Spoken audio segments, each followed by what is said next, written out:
Bonjour, nous allons poursuivre notre formation IST qui veut testeur certifié niveau fondation avec le chapitre 3. Le chapitre 3, il s'agit des tests statiques.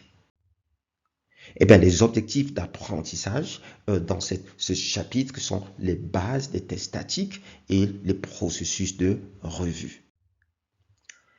En ce qui concerne les bases des tests statiques, les objectifs sont pour donc le candidat à la certification de pouvoir identifier les types de produits d'activité logicielle, de pouvoir décrire la valeur du test statique et d'expliquer la différence entre les tests statiques et les tests dynamiques.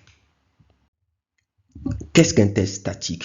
Il y a plusieurs manières de catégoriser les tests. Donc, nous le verrons tout au long de la formation.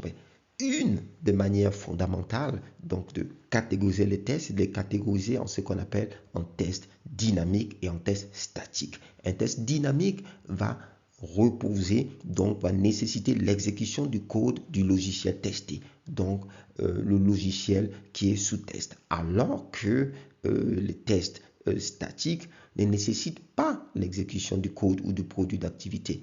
En général, donc le test statique va reposer sur une évaluation manuelle. D'accord? Un examen manuel des produits d'activité, c'est ce qu'on va appeler généralement des revues. Et si on a aussi la possibilité d'utiliser des outils lorsque l'objet qui fait l'objet, le document ou bien l'élément qui fait l'objet du test statique a une structure formalisée, par exemple. Okay? Donc, et là, dans ce cas, donc, on va distinguer les revues et l'analyse statique. Maintenant, pourquoi on fait l'analyse statique? L'analyse statique est très importante pour les systèmes informatiques, spécialement les systèmes critiques pour la sûreté. Vous imaginez les logiciels dans le domaine aéronautique ou dans le domaine médical ou dans le domaine du nucléaire où un simple défaut, une défaillance peut causer la perte de plusieurs milliers de personnes et de ressources. L'analyse statique, aujourd'hui, peut permettre d'identifier plusieurs défauts à l'avance. Nous avons vu dans le diagramme, dans des parties précédentes, le diagramme qui nous montrait le taux d'identification des défauts. Nous avons vu qu'avant l'exécution du code, on pouvait identifier jusqu'à 35% des défauts. Et ça, c'est extraordinaire pour des systèmes critiques, pour des systèmes de sûreté, voire des systèmes de sécurité aujourd'hui. On ne peut pas se permettre de se passer de l'analyse statique. D'accord? Donc, les analyses statiques se déploient maintenant dans plusieurs domaines. Et ça nous permet donc de mettre en pratique donc le principe de tester le plus tôt possible, donc du shift left. Et aujourd'hui, avec l'expansion des systèmes agiles, des méthodologies agiles comme les Scrum, où nous avons généralement, après la modification du code par le développeur, donc celui-ci va exécuter des tests unitaires à son niveau. Lorsque ces derniers passent avec succès, le nouveau code qui a été mis à jour va passer par un build, donc il va être construit et il va passer par une étape d'analyse statique outillée qui va permettre donc à l'équipe d'identifier des structures de complexité, par exemple au niveau du code, la maintenabilité du code et bien d'autres critères aujourd'hui qui peuvent permettre donc à l'équipe donc non seulement de développer son potentiel, mais aussi de créer en fin de compte un logiciel qui est facilement maintenable et qui remplit plusieurs caractéristiques non fonctionnelles.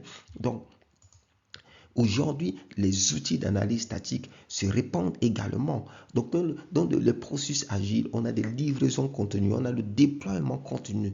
Aujourd'hui, au niveau des logiciels déployés dans le cloud, d'un jour à l'autre, vous avez une nouvelle version, des fois, du logiciel que vous avez utilisé. Vous avez de nouvelles fonctionnalités qui se rajoutent. Donc, vous avez un déploiement en continu, des fois des versions du logiciel. Mais cela aussi passe par des étapes de vérification par l'analyse statique. Maintenant, quels sont les produits d'activité qui peuvent être examinés par le test statique? Presque tous les produits d'activité peuvent être examinés à l'aide des tests statiques, c'est-à-dire des revues ou des analyses statiques. Et si on considère par exemple les spécifications, on a les exigences métiers, ce que les utilisateurs finaux attendent. Donc, tous ces documents, les exigences fonctionnelles, les exigences de sécurité, tout cela peut faire l'objet de l'analyse statique. On peut les évaluer manuellement et certains à l'aide d'outils. On a les spécifications d'architecture, on a les spécifications de contexte, de conception, on a les user stories, les critères d'acceptation. Donc tout cela peut faire l'objet de tests statiques. Le test web avec tout le code, principalement le code source, on va identifier un certain nombre d'erreurs possibles, peut-être des variables non initialisées, etc. Je vais vous donner des exemples un peu plus tard, une liste donc de types d'erreurs qu'on peut identifier donc, dans ces différents produits d'activité, les plans de test, les cas de test. Est-ce qu'ils sont bien écrits? Est-ce que les préconditions sont logiques? Est-ce que tout tient bien la route? Les scripts automatisés. Même moi, en tant que testeur automatique, lorsque j'écrivais du code, et bien mon collègue pouvait le revoir manuellement et proposer des améliorations, montrer éventuellement des erreurs. Ça va réduire ce qu'on appelle le taux des faux positifs, c'est-à-dire des tests qu'on va considérer qu'ils sont bons, mais ils sont bons parce que le test a été mal conçu, par exemple. Donc, l'analyse statique aide à ce niveau. La documentation qu'on a à disposition, qu'on livre avec le logiciel, les guides utilisateurs, quelque chose peut manquer à l'intérieur, un chapitre peut manquer, une section importante peut manquer, il peut manquer des indications, par exemple, sur les erreurs connues, par exemple. On peut avoir des sections qui décrivent des procédures qui ne sont pas réalisables avec le logiciel. Donc, vous voyez, les guides utilisateurs, les pages web qu'on a, est-ce qu'ils sont représentatifs? Les images qui sont sur des pages web, en ce qui concerne le logiciel, est-ce qu'elles sont représentatives? Les modèles, les diagrammes que nous avons, les diagrammes d'étape, les diagrammes des classes qui représentent finalement les connexions entre les classes, qui nous montrent une autre vue de l'architecture finalement du système. Tout cela peut être revu.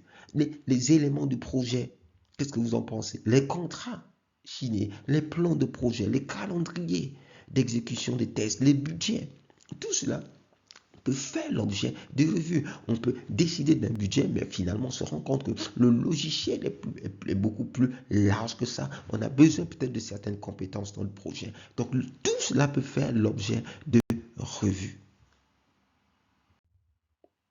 Maintenant, à quel document on peut appliquer les différentes techniques statiques? Donc, on a dit qu'on avait des revues et on pouvait avoir de l'analyse outillée, donc l'analyse statique. Les revues, tout produit d'activité. D'accord? Dès qu'un document est lisible, dès qu'un document peut être lu et compris, il peut faire l'objet d'une revue. Voilà, c'est ce qu'il faut retenir principalement. Maintenant, si un produit d'activité a une structure formelle, d'accord, par exemple du code, le code est développé avec un langage de programmation qui a une certaine syntaxe, d'accord, ou bien aussi si vous avez des modèles, les modèles qui représentent par exemple des modèles UML, des diagrammes UML, d'accord, qui suivent un certain langage, d'accord, qui suivent une certaine structure qui est définie. Ceci peut faire l'objet de l'analyse statique au travers d'un outil. Vous voyez? Et même des produits d'activité du langage naturel. D'accord? On peut avoir des outils qui vont vérifier quoi? La grammaire. Est-ce qu'il y a des fautes dans le document? Est-ce qu'il y a est-ce que le document est lisible? Est-ce qu'il est bien organisé? Etc. Pour les parties prenantes qui vont l'utiliser. Donc, vous voyez, tous ces documents peuvent faire l'objet des techniques statiques et nous aider à maximiser la découverte des défauts. Bien.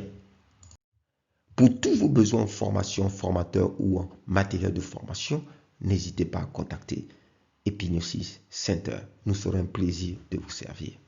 À bientôt. Dans la prochaine section, nous allons voir les bénéfices des tests statiques.